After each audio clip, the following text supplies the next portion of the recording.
Hey guys, it's Nicholas here from upgradeToLife.com and welcome to this video which is called Are you still desiring and trying to manifest? Right? This is a question that you should ask yourself, and this is something that I observe while I speak with people that they're actually, still in the desiring state, still in the hoping state, still in the wanting state, right? And they're still trying to make things happen, trying to manifest, which in and of itself is actually, the statement, the unwittingly statement that they are not in the state of the wish fulfilled. So with this video, I want to give you some really great pointers on, why this is so relevant to understand, why it is so relevant for you to realize that as long as you keep desiring, wishing, hoping, wanting, that just is an indication that you are not it yet. And that when you are actually it, when you have actually shifted, you can't continue to desire. You can't continue to long for something that you already have, that you're convinced about, or that is already there, right? So let's just dive right into this video. This is going to be a super powerful video. I want you to stay till the end, because if you get this will increase your level of mastering your fate, basically, and you will be better able to consciously manifest your goals. That is literally the case. So first of all, here is today's agenda. Here are the things that we are going to talk about. And it's straight to the point. The first thing that we're going to look at is the explanation. So what does it mean that you can't keep desiring what you already have? What does it mean? Why is this so relevant to understand? Then I want to tell you how to apply this, meaning how to, again, apply the law of assumption, apply your imagination consciously so that you can actually be in your desired end state. And last but not least, I want to give you some really powerful quotes from Neville that will maybe even enlighten you, that will maybe even give you a whole nother point of view on this law of your imagination, of who you are, and of how this game of life works. So stay with me, because again, this is going to be powerful stuff. Okay, and we're diving in right now with the explanation.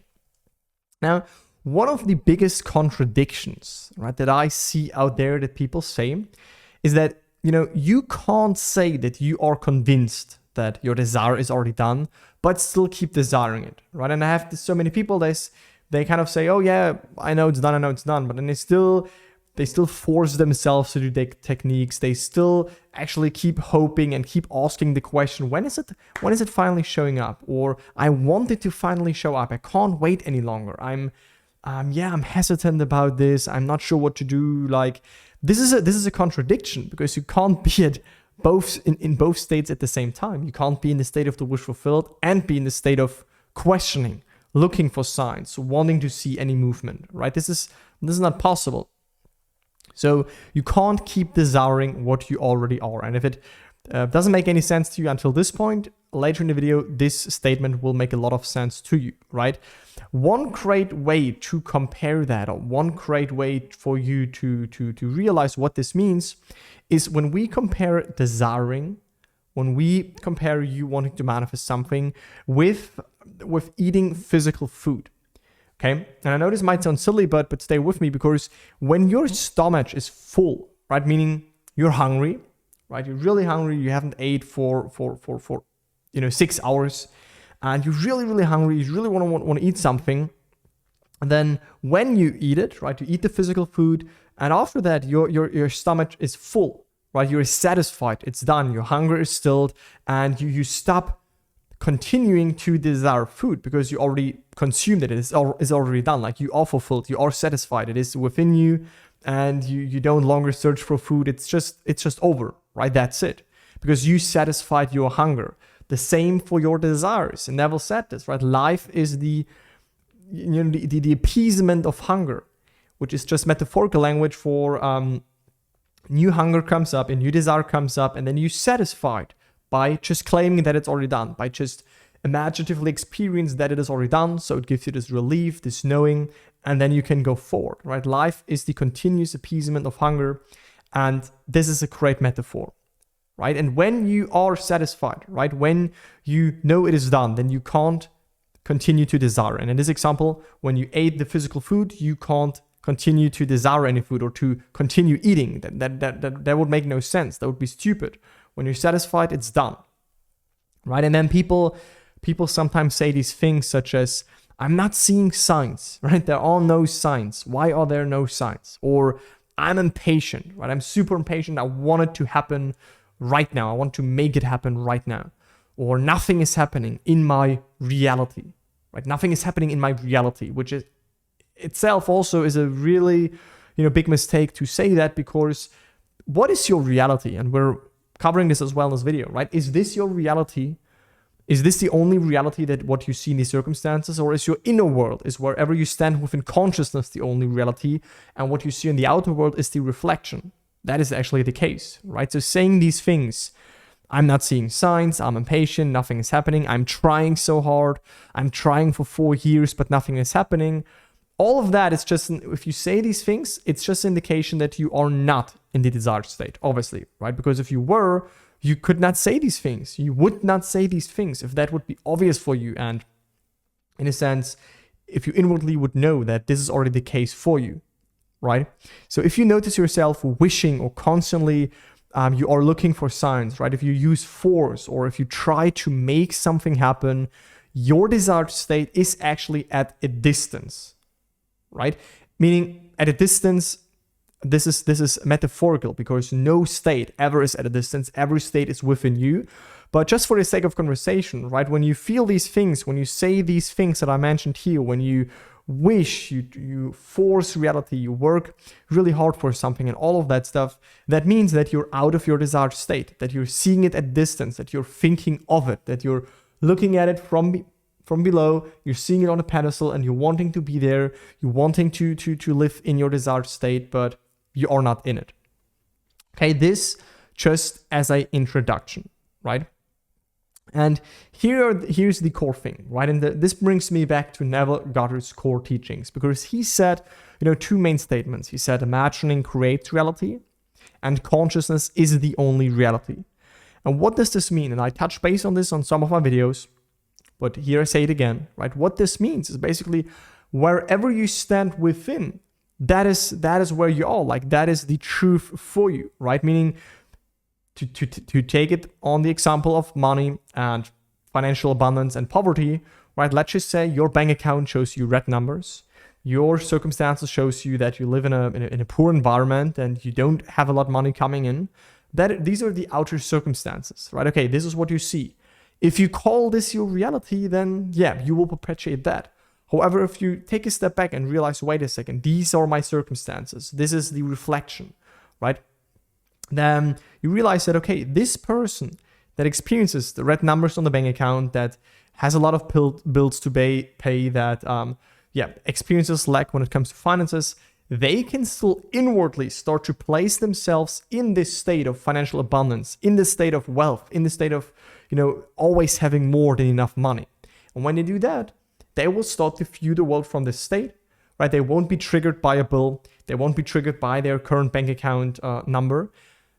And this means where they stand within, that is their only reality, which means in reality, within consciousness, their state is already being financially stable. And that is the only thing that matters, right? Is where they stand within. And like I say here, the external circumstances are reverberant. They're echoing. They're like the past. They're basically the effect, right? But not the cause. The cause is your state. The cause is wherever you stand within consciousness. And Neville really gave this great metaphor where he said there's the inner man and the outer man. And I have a video, I will link this above right now. It's called The Inner Man and the Outer Man, which means, the outer man, what your senses experience, that's the outer man, could still experience lack and your desires not being here yet. And, things are looking seemingly not good, right? But the inner man can already be in the end, can already be in the end state and think from that end state, which is what is required to manifest it, right? Meaning where you are in imagination, where you are within consciousness, there you are. To give you another example, if you close your eyes right now, and if you imagine that you are on a beach, if you imagine that you are in your friend's house, if you imagine that you are in your living room, if right now you are in your office, or whatever it is, right? If you close your eyes and you imagine yourself to be on another place, in another place, another version of yourself, then you are this. In the moment of imagining, you are this, right? This is no more less than an experience than also what you experience through your senses. So acknowledge that, accept that that your imagination is real, and that where you are in imagination, there you actually are. And if you really, really, really get this, if you really, really, really understand what consciousness is the only reality mean, then your circumstances, you won't battle against them. You will gently, in a sense, ignore them without fighting against them. You will say, okay, I don't care about this. I care only about my state. I care only about where I stand within. And if you stand within already in the end, then what does it matter what currently is showing up? That's not against you, right? That's just past, echoing, reverberant stuff that you still see, but don't take your cue from that, right? Where you stand within, there you are. And so if you stand within in the end state, then you can't continue to desire because you are there. But if you imagine yourself to be financially stable, you have a scene that implies that, you hear congratulations, you use other tools and methods to anchor you in that end state. And you really know that what you experienced is real, and you have faith in that unseen reality, you remain loyal to that, you stay there, then what does it matter to you what happens? And then how can you continue to desire if inwardly you know you are it already? So that's super powerful. And here we come to the application right now to make it practical, because we can talk about the theory all day long, but I want you to do this. I want you to be a doer of the word. I want you to apply this stuff. So in the moment of imagining, right, an act that applies fulfillment, it is done, right? It is real. It's not just, that you imagine to manipulate things, to bring something into existence. No, when you imagine it, you already imagine an existing state. You already imagine an existing experience. So when you imagine, realize what is happening here, right? You take your focus off the physical realm, right? What your senses perceive, and you put it on something non-tangible, non-manifested yet, which is still there and existing. And you get this relief, you get this knowing, wow, this is done, this is real. And then you can persist in that state. You should persist in that state, right? And this is the big thing, is that persistence is not like many other people will tell you, it's like hard work and you need to persist and work. And, this is not really the case here, because persistency is joy, is satisfaction, right? You dwell in the end state, right? Persistence and persistency is fun, it's joy, it's easy, it's not hard work, right? If you are hungry and you eat food, then it's fun to satisfy your hunger. It's fun to eat because it's, it's delicious, it's great, you satisfy your hunger, and then boom, you're satisfied, right? Same here, persistency is not a hard thing. It's not a thing that is not pleasuring or not fun. No, persistency is fun. If you know that it is great to experience the end of your desire, it's great to experience that relief, then it's great to persist, because whenever you fall out of your desired state, you just consciously go back into it until you have that relief again. So if you feel satisfied, right, because you bathed yourself in the wish fulfilled, you stop desiring. The wish is dead. And even Neville said this, that when you go to the end, persistently and continuously, whenever the desire is coming up, whenever you feel the lack and the want and the need, whenever you feel that you are desiring and trying to manifest, when in this stage you go back to the end, right, and you bathe yourself in the fulfillment, you hear the congratulation, you perceive the scene, you see yourself as being or having what you want to be or have, you're hearing the congratulations, whatever it is, then at some point the wish to continue to do that is dead, right? Same with when you eat enough, your stomach is full, then your wish is dead, your hunger is dead to continue eating. The same with your desires, right? They will die. And this is what Neville calls, in a sense, the art of dying. The art of dying to an old state and resurrecting a new state. And when you do that, you're basically dying, right, to an old state, and you're resurrecting the state that you want to be in.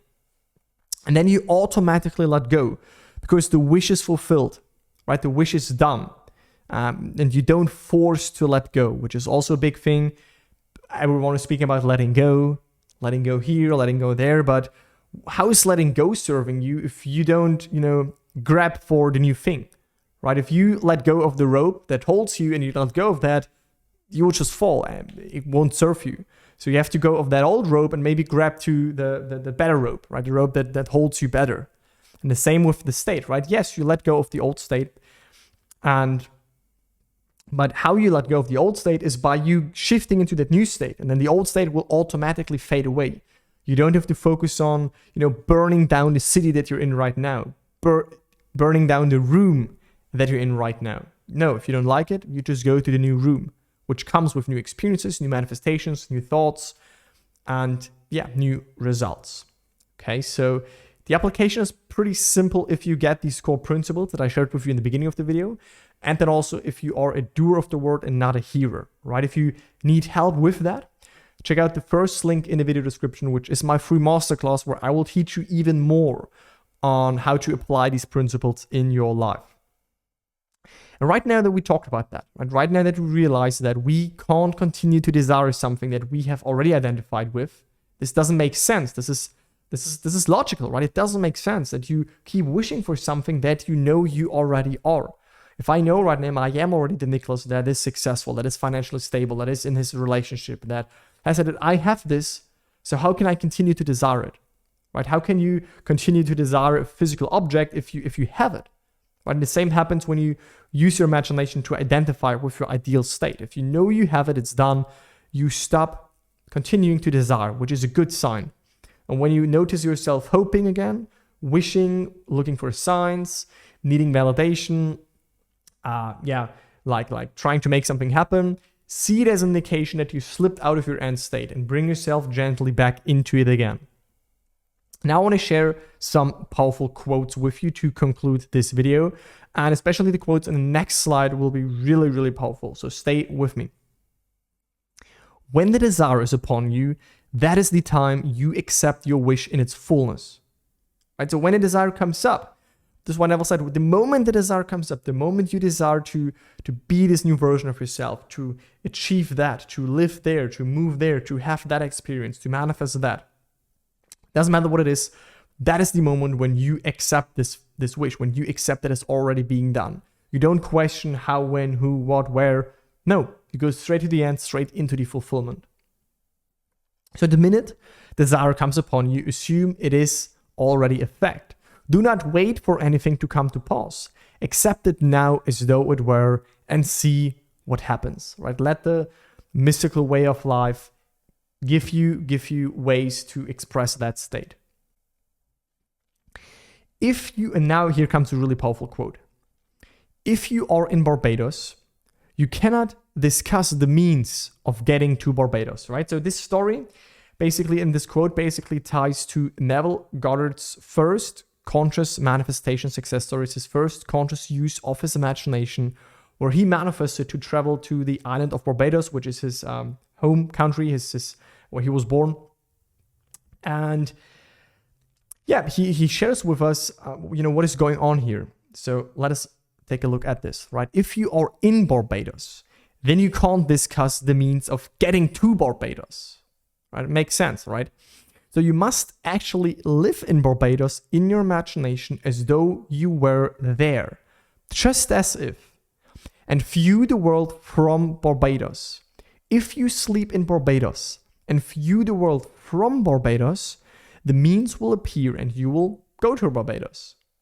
But as far as I'm concerned, you are already in Barbados because you desired it with intensity. All you had to do was simply to enter it. And you enter it now in New York, even though it's 2,000 miles across water, and you aren't going to walk across water, but you enter Barbados and view the world from it. If you see the world from Barbados, then you have to be in Barbados. With he is meant his Neville Goddard's mentor Abdullah. So Abdullah did not explain to me then, but I learned later that man, being all imagination, is wherever he is in imagination. And imagination is the God in man. These things I did not know then. He simply talked in the overall picture. Right? That is to conclude this quote so that it makes sense. And that is exactly what I explained to you already in this video before. Right? Is that wherever you are in imagination, there you are. If you see the world from Barbados, which in that example was Neville's desire, right, to be in Barbados, to be with his family, right? What he did is he placed himself imaginatively in Barbados. So he closed his eyes, he laid down on his bed, and he imagined seeing the world from being in this house of his family in Barbados, right? And then you see, oh, New York is, 2,000 miles away. But actually he was in New York physically, but in his imagination he was in Barbados. And like Neville then later realized is that Your true self, your true identity is awareness, is imagination. Imagination is awareness in motion. And wherever you are in awareness, wherever you are within consciousness, wherever you dwell within you, however you would like to call this, right? Wherever you are within, there you are. So if you are in your imagination in Barbados, then you are there. If you are in imagination rich, then you are rich, right? Don't let the facts persuade you otherwise. Remain loyal to where you are standing within. That's it for this video, right? In my opinion, it's a super powerful one. And, you can obviously listen to this as often as you want to, but this is what I wanted to share, right? Are you still desiring and trying to manifest? If so, remember what I shared with you in this video. That just means you are not in that state. You are not in it. You are not your desired identity. So shift into it, right? If you want to learn how to do that, again, first link in the video description is my free masterclass on how I share with you also how to shift that state, finally, once and for all, how to do that. And if you want my personal guidance, if you want us to team up, if you want me to keep you accountable and us to work together so that you can ensure that you reach your goals, then check out the second link in the description where you can apply for a free 45-minute consultation call with me or my team to figure out if we are a good fit to work together in my program. And that's it for this video. Speak to you next time. Bye, guys.